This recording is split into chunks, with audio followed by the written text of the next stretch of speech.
Salam sejahtera untuk semua. Saudara-saudara yang dikasihi dan diberkati Tuhan. Menurut saudara, mengapa manusia harus bekerja? Tentu untuk memenuhi berbagai kebutuhan hidup. Bahkan Paulus pernah berkata, jika seseorang tidak mau bekerja, janganlah ia makan. Tema kita hari ini, Yesus Kristus adalah kekuatan kita.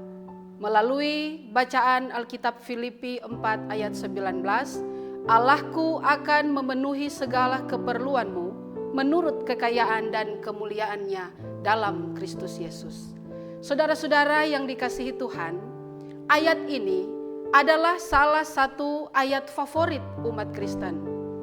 Siapa yang tidak mau dan tidak senang jika kebutuhannya akan dipenuhi oleh Allah di dalam Yesus Kristus? Semua tentu menginginkannya. Tetapi tunggu dulu. Menjadi pertanyaan adalah, orang-orang seperti apakah yang akan menikmati berbagai kebutuhan yang dipenuhi oleh Allah? Karena itu mari belajar dari teks ini. Ayat ini pertama-tama disampaikan Paulus kepada jemaat di Filipi. Dan ayat ini tidak berdiri sendiri. Ia harus dilihat kesatuannya di dalam Filipi pasal 4 ayat 10 hingga ayatnya yang ke-20. Apa yang menyebabkan sehingga Paulus menyampaikan hal ini kepada jemaat di Filipi walaupun hanya melalui surat? Alasannya adalah karena jemaat di Filipi adalah salah satu jemaat yang sangat memperhatikan Paulus. Jemaat Filipi adalah jemaat pertama yang mendukung Paulus di awal pelayanannya. Bahkan bukan cuma sampai di situ. Dukungan dan bantuan jemaat Filipi terus berkelanjutan sampai Paulus berada di dalam penjara di Roma ketika dia menuliskan surat ini. Dan Paulus merasa sangat terbantu dengan bantuan jemaat Filipi.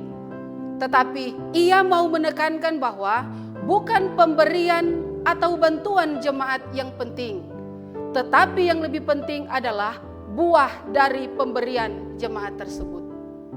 Paulus sadar betul bahwa Yesus Kristus adalah sumber kekuatannya yang akan menolong dan mencukupkan kebutuhan hidupnya.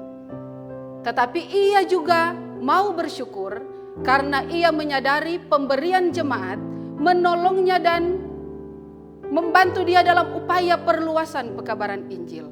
Sesungguhnya apa yang jemaat Filipi lakukan bukan hanya bagi Paulus, tetapi mereka sesungguhnya memberi persembahan bagi Allah, yaitu suatu korban bagi Allah yang disukai dan berkenan kepadanya.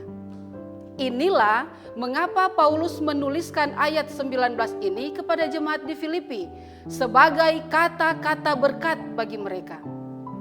Paulus yakin bahwa Tuhanlah yang menggerakkan hati mereka untuk peduli kepada Paulus dan pelayanannya, sehingga Tuhan jugalah yang akan memberkati dan memenuhi keperluan mereka. Di saat yang sama, Paulus terus berharap supaya jemaat terus menopang pekerjaan Tuhan. Saudaraku yang dikasihi Tuhan, mari kita belajar dari kehidupan Paulus dan jemaat di Filipi.